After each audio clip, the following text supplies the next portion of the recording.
वो जिससे रोशन ये सारा गुलिस्तां है, वो जिसकी चमक से रोशन हमारा आसमां है। आओ मिले उस शख्सियत की जिंदगी से, जिसकी खुशबू से महकता हमारे दिलों का जहां है। ख्वाबों की नगरी हकीकत बनाने जो है दिल एक दिन का ये किस्सा, खुद के होने की पहेली सुलझाने जो है दिल एक दिन का ये किस्सा। कदमों में जमा जो थका, चैन की नींद आती वो, कदमों में जमा जो थका, चैन की नींद आती वो, इतनी सुहानी बना होना पूरा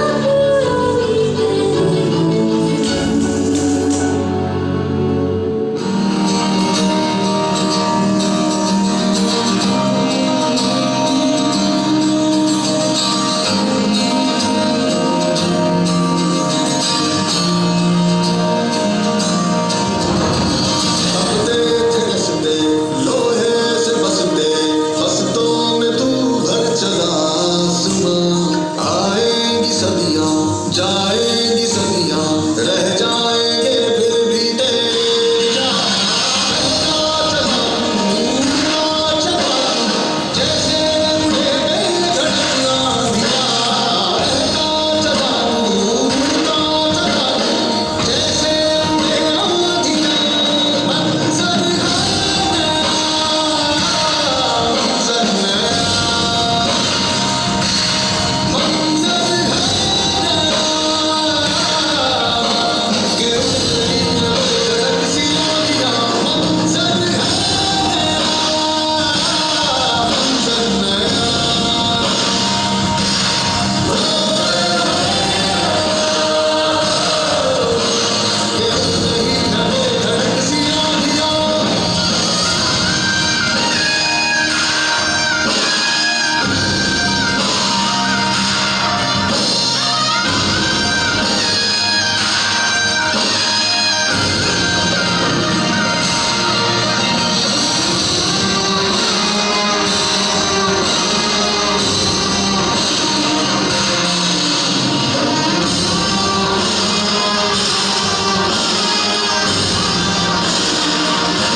मुस्कुराइए कि आज 7 नवंबर है, खुशियाँ मनाइए कि आज 7 नवंबर है।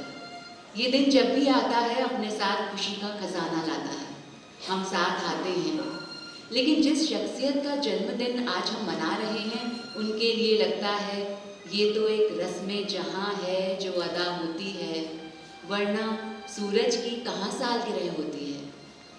आज आपको सुनाते हैं दास्तां एक ऐसी शख्सियत की, जिनके लिए ये कहना लाजमी होगा। हजारों साल नरगिस अपनी बेनूरी पे रोती है, बड़ी मुश्किल से होता है चमन में दीदावर पैदा।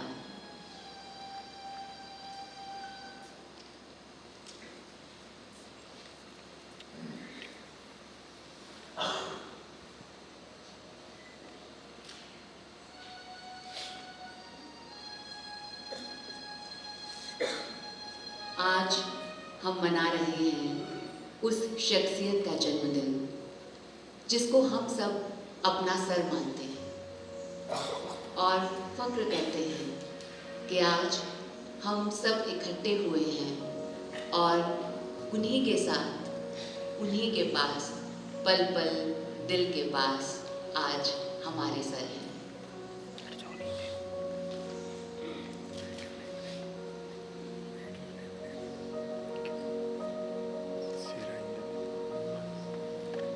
गांव की ताजगी में, एक सीधे से परिवार की सादगी में भरतपुर के कामा में बच्चे का जन्म हुआ। नाम रखा गया अशोक। 8 भाई बहनों में तीसरे स्थान पर जन्मा ये बच्चा परिवार का सबसे बड़ा बेटा था। पिताजी श्री शिवलाल गुप्ता शिक्षक थे और बड़े सख्त रवैये के थे।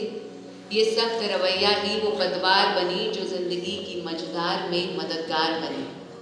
भाइयों में सबसे बड़े थे तो शैतान तो कभी नहीं थे, लेकिन अनुशासन और समर्पण की इस पाठशाला में उन्होंने अपने पिताजी से डांट कई बार खाई।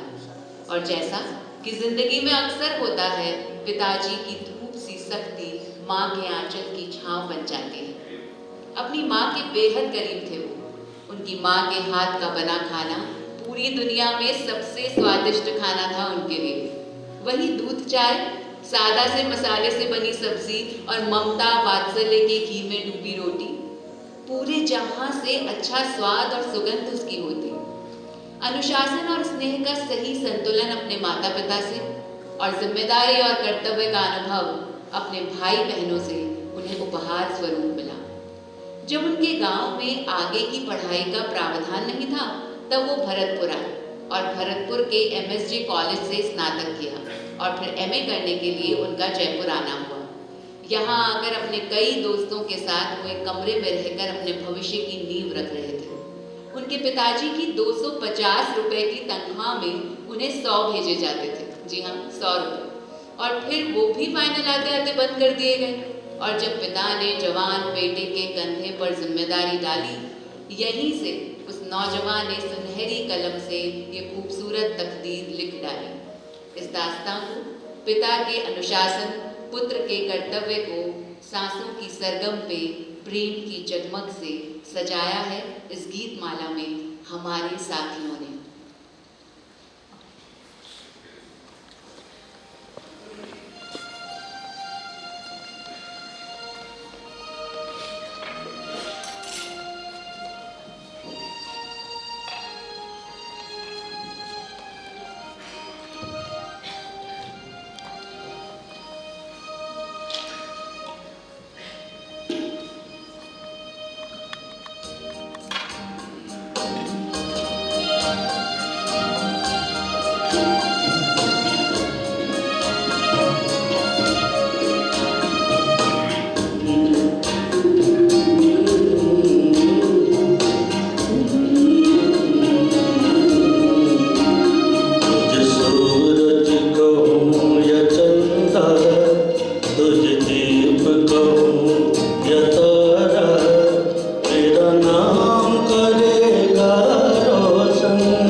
बेटे ने पिता का नाम रोशन करने की पूरी तैयारी कर ली थी।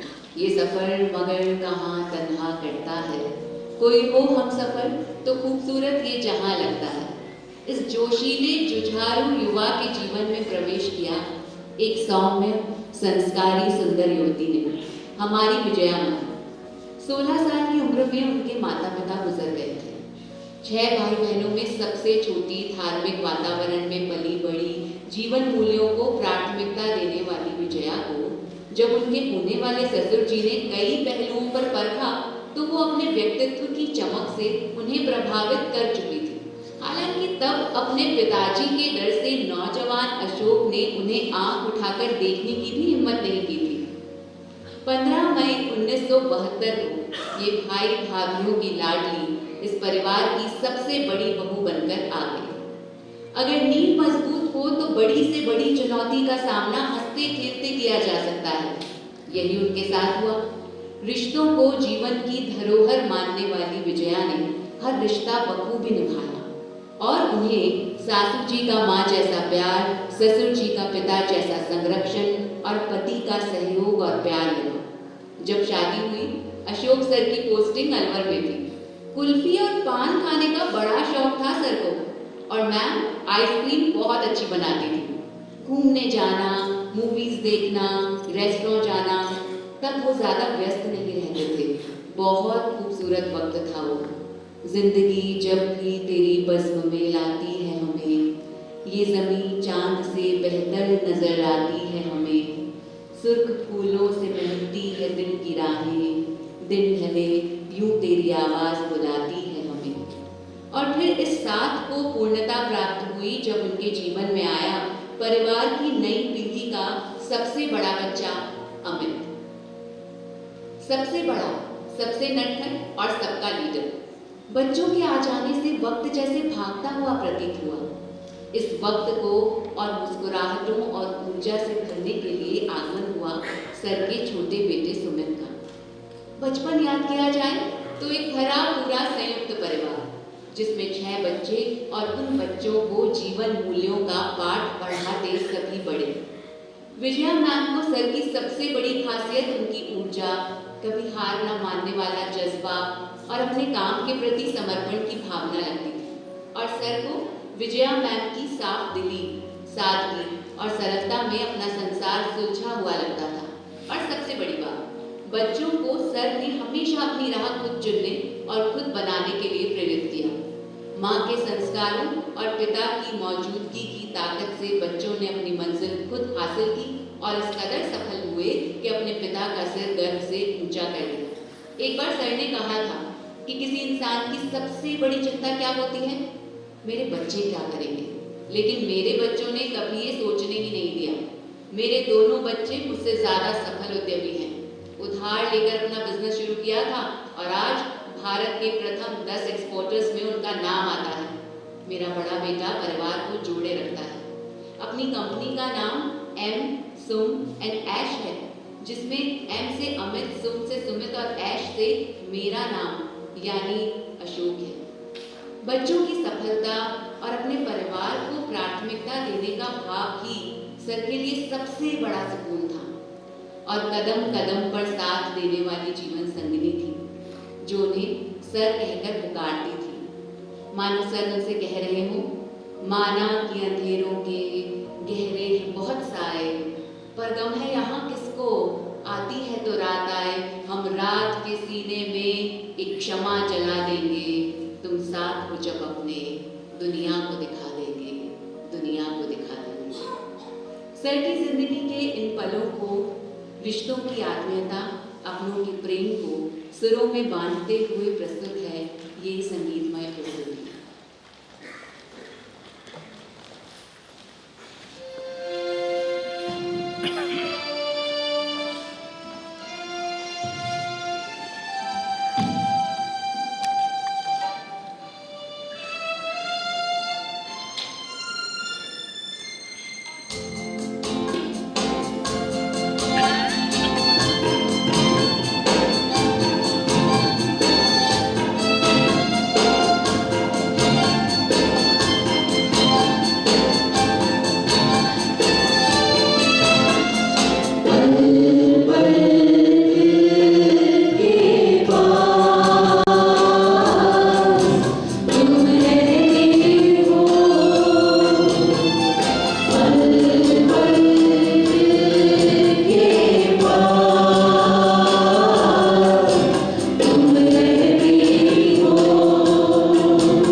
ऐसा बनाया गया था कि हंसते हंसते कट जाए। यूं ही कोई कतरा पहाड़ नहीं बनता, यूं ही कोई इंसान मिसाल नहीं बनता। ये सफलता की कहानी शुरू हुई चौड़े रास्ते में चलने वाले माहेश्वरी सेकेंडरी स्कूल से, जिसमें वो सेकंड ग्रेड टीचर थे। उन्हें 185 रुपये वेतन मिलता था। 1977 में इसके साथ एक इंग्लिश मीडियम स्कूल शुरू करने की योजना बनी। 3 महीने में स्कूल बना और पहले प्रिंसिपल बने हमारे सर। वहां से ही सीखने की यात्रा शुरू हुई। निर्णय लेने की पूरी आज़ादी और समर्पण के साथ वो स्कूल को आगे बढ़ाने में लग गए।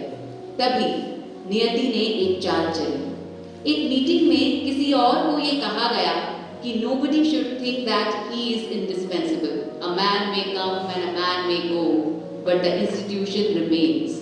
ये बात सर को या सर के लिए नहीं कही गई थी, लेकिन उन्होंने सुनी भी और बुनी भी। उस दिन उन्होंने तय किया कि उनको स्वयं का कुछ करना है। पैसे नहीं थे, लेकिन दृढ़ विश्वास की पूंजी थी। जेडीए ने जमीन के लिए रिजेक्ट कर दिया। हाउसिंग बोर्ड ने जमीन दी। 10 लाख की पहली किश्त जैसे तैसे जमा करवाई। सर को 1989 में प्रेसिडेंट ऑफ इंडिया से अवार्ड मिला था। स्टेट अवार्ड से भी नवाजे जा चुके थे, इसीलिए पैठ बहुत थी। बड़ा सम्मान था समाज में। बैंक से लोन नहीं मिलने पर एक मित्र ने कहा कि आप एक 30 लाख तक के अमाउंट का प्रोजेक्ट बनाइए, मैं आपको लोन दिलवा दूंगा। इस लक्ष्य के साथ कि प्रथम वर्ष में 150 बच्चे दाखिल करने हैं, इंडिया इंटरनेशनल स्कूल शुरू किया गया। और हमारे सर का प्रबल आकर्षण और प्रभाव देखिए कि प्रथम वर्ष में 665 बच्चों ने दाखिला लिया। और इस तरह इस विद्यालय ने खुलते ही अगले 5 साल का लक्ष्य हासिल कर लिया। और तब से आज तक ये संगठन अपने पंख पसार रहा है, कभी धीमी कभी तेज रफ्तार से आगे ही बढ़ रहा है। इस उन्नति को आधार देने का श्रेय सर ने हमेशा अपने विद्यार्थियों को दिया। जब विद्यार्थियों ने इंग्लिश मीडियम कॉलेज की मांग की, तब 1995 में नींव रखी गई जयपुर के सबसे लोकप्रिय कॉलेज की, international college for girls. School और कॉलेज कई वर्षों तक एक ही बिल्डिंग में चलाए गए। धीरे धीरे सब्जेक्ट्स एंड फैकल्टीज जुड़ते चले गए। फिर बच्चों की एक और मांग कि हमें एमबीए करना है। तब एक नए सितारे का जन्म हुआ, international school of informatics and management (III). उसके बाद कॉलेज फॉर एजुकेशन। और इस तरह मैं अकेला ही चला था जानिबे मंजिल, मगर लोग साथ आते गए और कारवां बनता गया। इस सफर में उन्हें अपनी उपलब्धियों के लिए कई पुरस्कारों सम्मानों से नवाजा गया। वो कहते थे, शिक्षा का उद्देश्य पैसा कमाना नहीं होना चाहिए, और इसीलिए ही एक शिक्षक के रूप में उनकी सबसे बड़ी पूंजी उनके छात्र छात्राएं थे। वो ऐसे कई किस्से बताते थे जब बड़े बड़े अफसर जैसे IAS अफसर, IPS अफसर आके उनके पैर छूते थे और सर को याद दिलाते थे कि एक समय में वो उनके विद्यार्थी रहे हैं। उनके जीवन का ध्येय था कि सफलता कभी मस्तिष्क पर नहीं चढ़नी चाहिए। गरीबी अमीरी है किस्मत का सौदा, मिलो आदमी की तरह आदमी से। ये खासकर हमारे पूर्व राष्ट्रपति APJ अब्दुल कलाम जी से हुई उनकी मुलाकात का जिक्र इसी सिलसिले में करते थे कि शायद पहली बार राष्ट्रपति सम्मान समारोह देरी से आरंभ हुआ, क्योंकि राष्ट्रपति स्वयं अलग अलग राज्यों से आए बच्चों से मिल रहे थे। ऐसी थी उनकी सरलता और सादगी। एक अध्याय जो उनकी सफलता की यात्रा का महत्वपूर्ण हिस्सा रहा, वो है उनका स्टाफ, जिन्हें वो अपना सपोर्ट सिस्टम कहते थे। उन्होंने पूरे मन से अपने शुरुआती स्टाफ को तैयार किया। कुछ आज तक उनके साथ हैं, तो कई जयपुर के अलग अलग स्कूल के प्रिंसिपल बने। उनका ये स्टाफ, जिसको वो एक पिता की तरह संरक्षित रखते थे, उनकी हर योजना, कार्य और महत्वाकांक्षा का हिस्सा रहा। अक्सर ये खरे लीडर एक लीडर और बॉस होने का अंतर समझाया करते थे और हर मायने में एक अच्छे लीडर थे।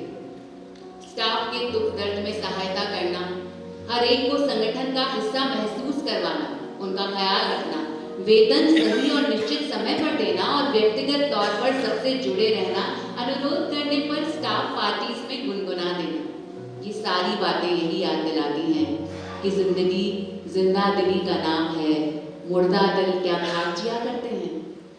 सर की जिंदगी के इस पड़ाव को गीतों से सजाया है, सुरों में पिरोया है और भावों में भिगोया है IIS एजुकेशनल इंस्टीट्यूशंस के सुरीले सदस्यों ने।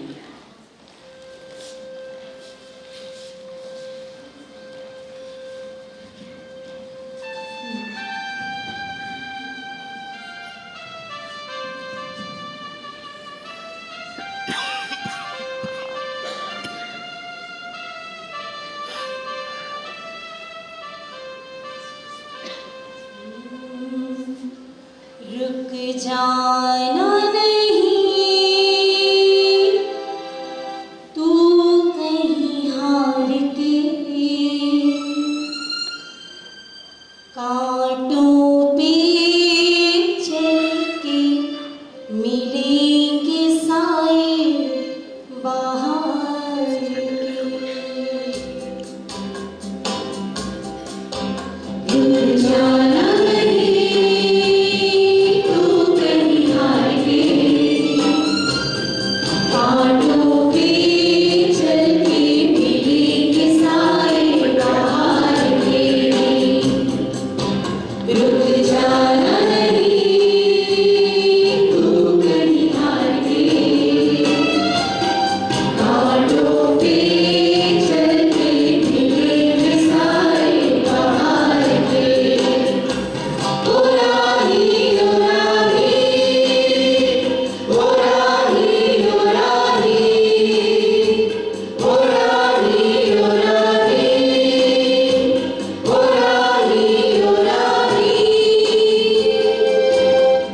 सूरज देख रुक गया है, तेरे आगे झुक गया है। सूरज देख रुक गया है, तेरे आगे झुक गया है। जब कोई ऐसे कोई मस्ताना निकले अपनी धुन में दीवाना,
खेलता मौजे हवादिस से, मौजे हवादिस यानी मुसीबत की लहर से, चला जाता हूँ हंसता खेलता मौजे हवादिस से, अगर आसानी हो जिंदगी में दुश्वारी हो जाए।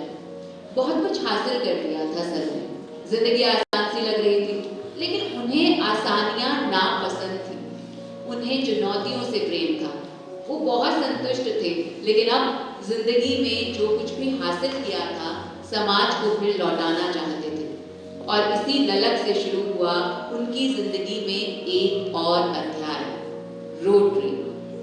एक बात जो सभी को लगती है कि उन्होंने जो भी किया उसमें सफलता का परचम लहरा दिया, मानो उनकी खुद भगवान से बात चल रही हो कि इसमें क्या करना है। खुद ही को कर बुलंद इतना कि हर तकदीर से पहले खुदा बंदे से खुद पूछे, बता तेरी रजा क्या है। उन्होंने रोटरी के क्लब के सदस्य बनने से शुरुआत की और फिर रोटरी इंटरनेशनल के सबसे ऊंचे पदों तक पहुंच गए। रोटरी के माध्यम से सामुदायिक सेवा में बढ़ चढ़ के हिस्सा लिया, पीने के पानी का प्रोजेक्ट हो या गांव को गोद लेकर उसमें सर्वांगीण विकास की पहल, उन्होंने हर स्तर पर कम्युनिटी के प्रति अपना कमिटमेंट दिखाया। वो रोटरी फाउंडेशन के हाईएस्ट क्यूमुलेटिव डोनर रहे। उनके लिए रोटरी एक नए अनुभव के अलावा समाज के विकास में योगदान देने का जरिया भी था। अपने पूरे परिवार को, संगठन को रोटरी से जोड़ा और बहुत सारे सामुदायिक सेवा के प्रोजेक्ट्स को अंजाम दिया। इस रोटरी यात्रा में उनके साथ कंधे से कंधा मिलाकर चली विजया मैम। ये सफर भारत से शुरू होकर कई देशों तक पहुंचा। 60 से ज्यादा बार विदेश जा चुके सर के दिल में भारतीय संस्कृति के प्रति प्रेम और भी गहरा होता ही गया। उन्होंने अपनी हर इंस्टीट्यूशन की नींव अपने इन्हीं भारतीय संस्कृति के आधारों पर रखी। बहुत सारे जाने माने ऑर्गेनाइजेशंस, क्लब्स, कमिटीज के मेंबर और उनसे भी ज्यादा सम्मान और पुरस्कारों से नवाजी गई ये शख्सियत इन्होंने सिखाया कि नेक काम करो, लेकिन उसके एवज में प्रतिफल की उम्मीद न करो, और दिल में इतना जुनून हो कि कुछ ऐसा कर जाओ, अपनी ऐसी जगह बना लो कि फिर वो कोई कभी न भर सके। इत्तेफाक अपनी जगह, खुशकिस्मती अपनी जगह, खुद बनाता है जहां में आदमी अपनी जगह। और हमारे सर ने वो जगह न सिर्फ अपने परिवार में, समाज में, बल्कि हम सब के दिलों में बनाई है। पल पल दिल के पास हैं हमारे सर।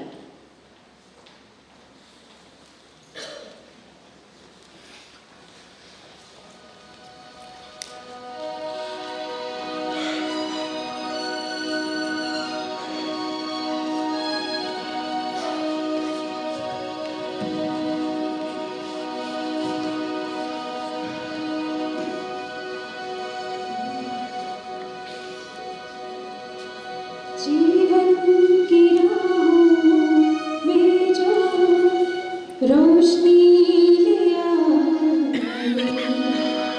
सपनों को सच बनाने का रास्ता दिखाए, सेवा और समर्पण का जो बन गया प्रतीक, सेवा और समर्पण का जो बन गया प्रतीक, वो है हमारे प्रेरणा के दीप, वो है हमारे प्रेरणा के दीप।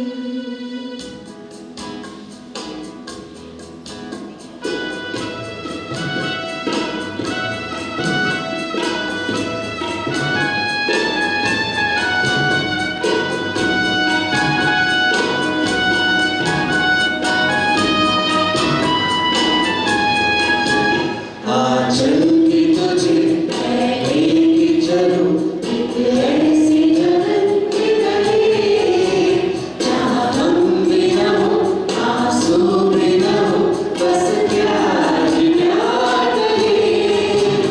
आंचल की तुझे पहले की जरूर एक ऐसी जगह निकले, जहाँ हम भी न हो, आंसू भी न हो, बस प्यार ही प्यार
स्वर्ग यही नर्क यहाँ, इसके सिवा जाना कहाँ।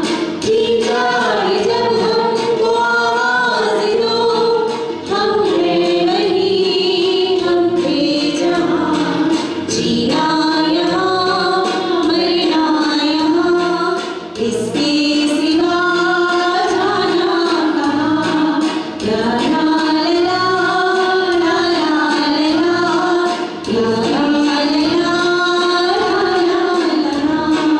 इसके सिवा जाना कहाँ, इसके सिवा जाना कहाँ।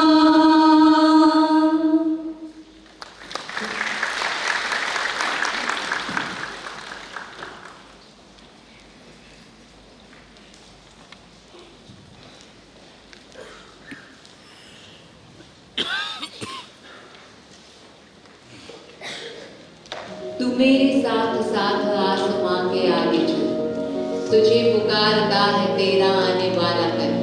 नई है मंजिलें, नए हैं रास्ते, नया नया सफर है तेरे वास्ते। मानो सर ही कह रहे हैं और इसी पुकार का पीछा करते करते हम यहाँ तक आ गए। इस खास दिन का, उनके जन्मदिन का जश्न मना रहे हैं और ये जश्न यूं ही बरकरार रहेगा साल दर साल। आज के इस दिन की खुशी उनके प्रिय दोस्त, उनके परिवार, हम सब मिलकर इस कमाल की शख्सियत के अस्तित्व की खुशी यूं ही मनाते रहेंगे एक उत्सव की तरह। हम सब इस संगठन को एक घर की तरह अपनी मेहनत और समर्पण की रोशनी से सजाते रहेंगे। ये दिन वो दिन है जब एक सूरज उगा था, आज तक उसके उजाले से कतरा कतरा रोशनी है।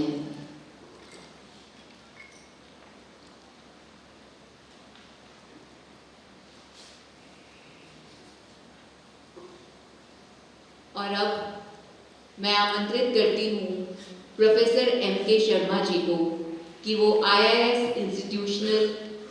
एजुकेशनल इंस्टीट्यूशंस के प्रतिनिधि के रूप में आदरणीय सर के प्रति हमारी भावनाओं को साझा करें।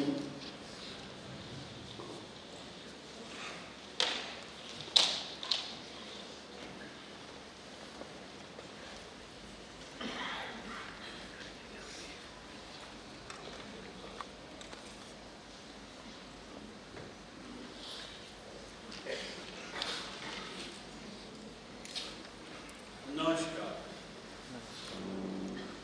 ये मुस्कान मेरी भव्य आभा पूरे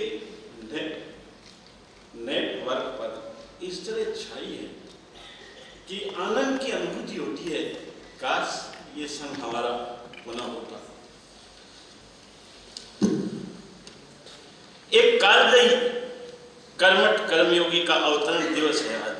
हम सब उसे मनाने यहाँ आए हैं, जिसने अपनी मेहनत, दूरदृष्टि, पक्का इरादा, दृढ़ संकल्प के साथ इस पूरे इंस्टीट्यूशनल नेटवर्क को खड़ा कर दिया।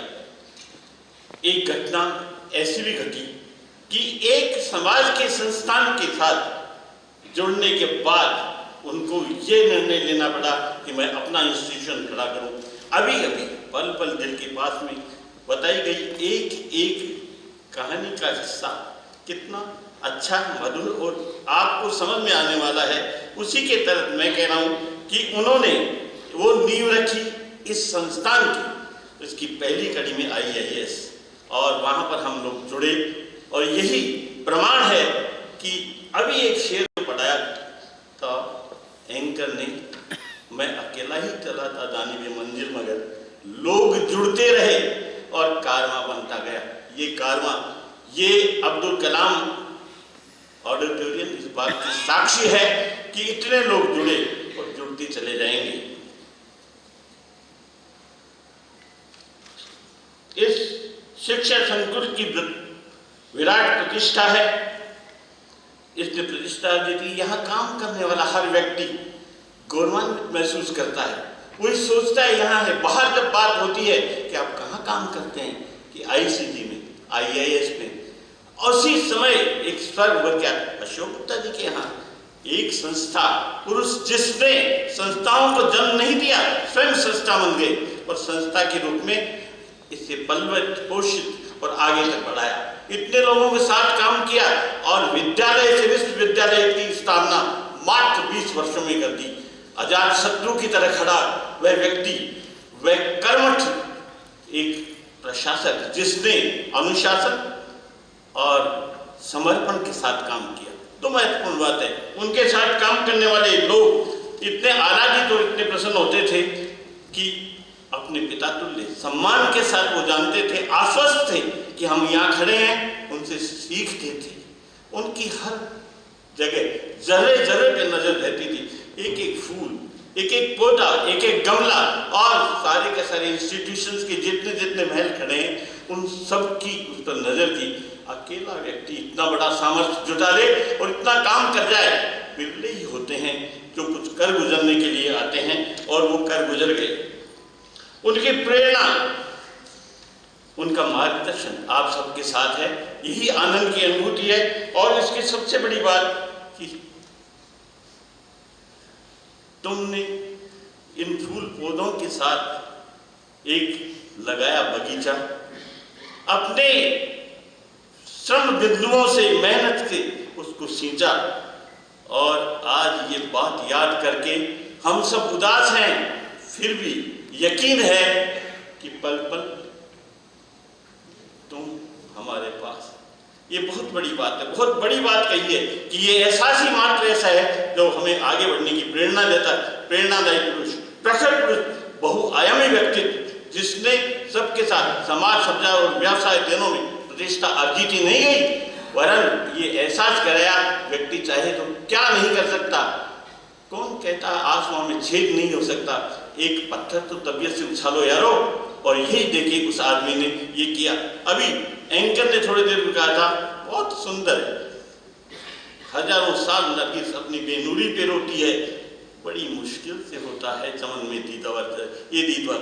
ये प्रेरणा पुरुष, ये महापुरुष, ये पाषाण पुरुष जिनको देखने मात्र से प्रेरणा मिलती थी, ये सब लोगों ने सोचा समझा और आगे बढ़े। और आज भी इस संस्था में काम करने वाला व्यक्ति ये मजबूती से कह सकता है मैं उस इंस्टीट्यूशनल नेटवर्क का भाग हूँ और वहाँ मैंने सीखा है, सीखता जा रहा हूँ और आगे बढ़ रहा हूँ। और इनके प्रेरणा पुरुष के साथ काम करने का जो आनंद ही है वो अलग है। हम जैसे लोग जो बाहर से आए, उन्होंने यहाँ आने के बाद जो सीखा हुआ था सिखाया और बहुत कुछ सीखा, ये भी आनंद का विषय है।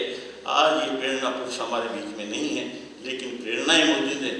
वो सशरीर हमारे बीच में नहीं है, उनकी आवाज, उनका प्रतिबिंब एक एक जगह यहाँ मौजूद है, यही आनंद का विषय है। और सदैव आपकी आभा मंडल हमारे साथ बनी रहे, इंस्टीट्यूट नेटवर्क के साथ बने रहे और सब आनंद के साथ आपका नाम लें, हमेशा ये महसूस करें अंतर मन से, पल पल दिल के पास। नमस्कार, धन्यवाद। इस युग पुरुष की गाथा सदा अविस्मरणीय रहेगी। जिंदगी एक फन है लम्हों का, अपने अंदाज में इसे बिताने का। और सर को ये फन बखूबी आता था। इसी के साथ अनुरोध है सर के ज्येष्ठ पुत्र, हमारे संगठन के चांसलर सर श्री अमित गुप्ता जी से कि वो अपने शब्दों से हम सभी को लाभान्वित करें।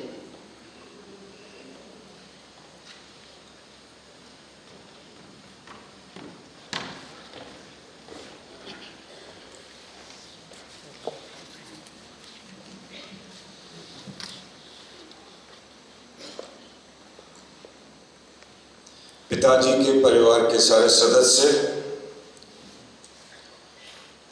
उनसे प्रेरणा पाने वाले और वो सौभाग्य रखने वाले सभी आप सब, एक पिता को खोने का दुख बहुत गहरा होता है, ये मुझे बताने की आवश्यकता नहीं है। मेरी उनसे सिर्फ एक ही शिकायत है कि उन्होंने जाने के बाद एक भी क्षण बैठने नहीं दिया, उनके बारे में सोचने नहीं दिया। बहुत बड़ा दायित्व वो हमारे कंधों पे छोड़ के चले गए, तो इतना भी नहीं समय मिला कि उनका स्मरण कर सकें और उनसे प्रेरणा ले सकें। आज यहाँ बैठ के उनकी तस्वीर, उनके वीडियो, उनके स्मरणों को मैं और सुमित बहुत दिनों से अवॉइड कर रहे थे, किंतु आज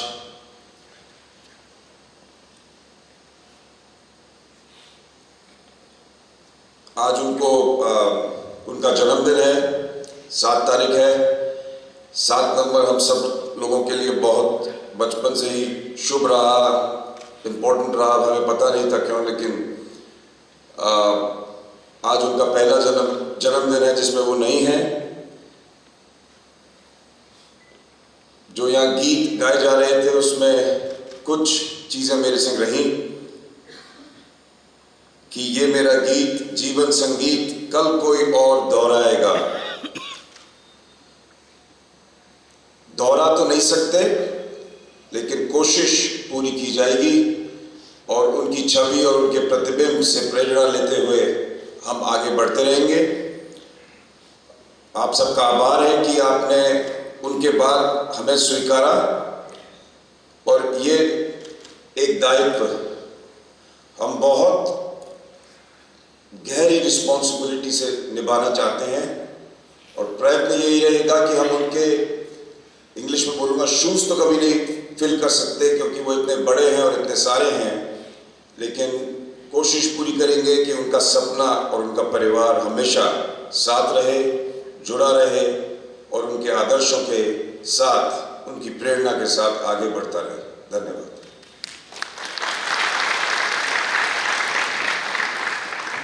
अभी जब चांसलर सर ने हम सबके लिए पिताजी के परिवार के सभी सदस्य बोला, तो फिर एक बार यह एहसास हुआ कि पल पल दिल के पास हमारे सर। और अब मैं आमंत्रित करती हूँ सर के कनिष्ठ पुत्र, हमारे संगठन के pro chancellor sir Shri Sumit Gupta ji से कि वो कुछ शब्द करें।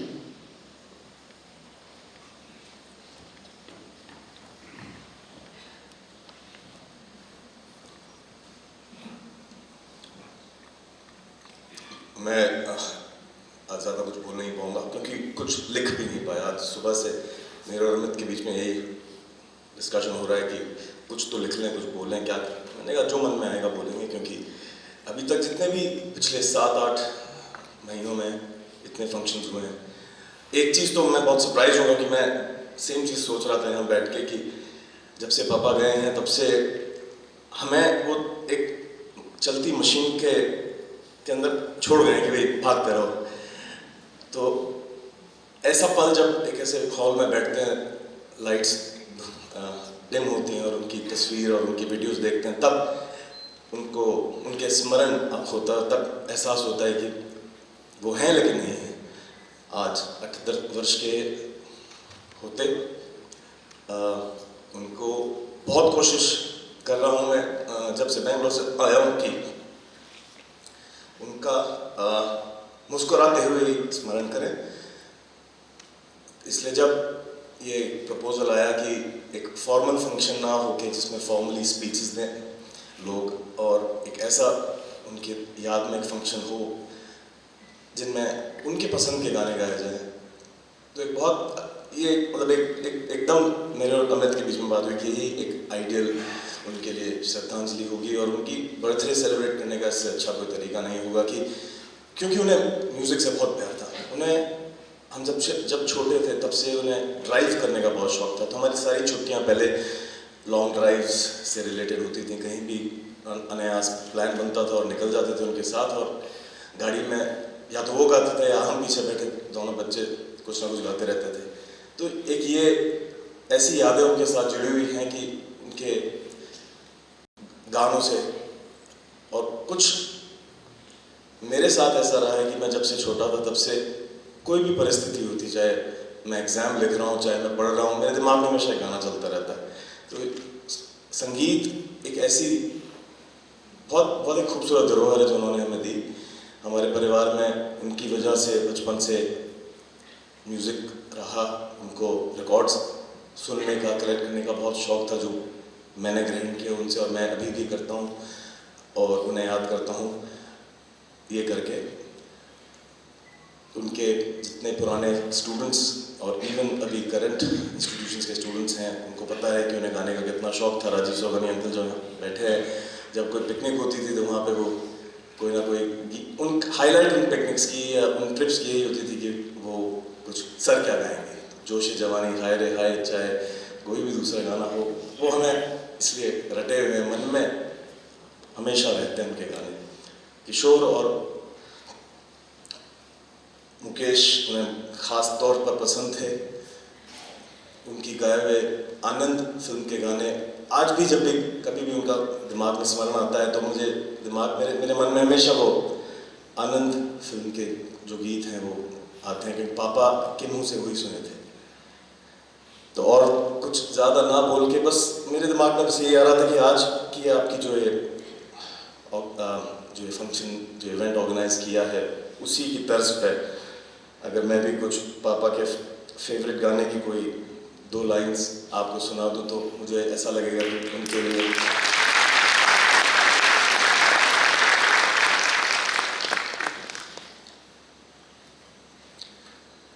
एक दिन बिक जाएगा माटी के मोल, जग में रह जाएंगे प्यारे तेरे बोल, दूजे के होठों को लेकर अपने गीत, कोई निशान छोड़ फिर दुनिया से दूर।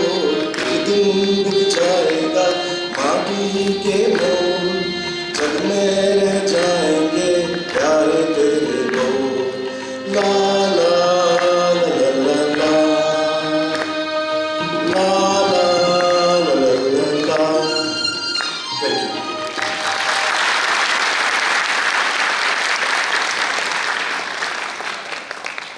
सर अपने जन्मदिन के लिए हमेशा से ही बहुत उत्साहित रहते थे और आज संगीत के माध्यम से हम सब chancellor sir, pro chancellor sir और सर के पूरे परिवार से जब हम उनके दिल से जुड़ पाए हैं इस जश्न के थ्रू, तो मुझे लगता है कि आज सर के मन मुताबिक उनके जन्मदिन का जश्न बना है।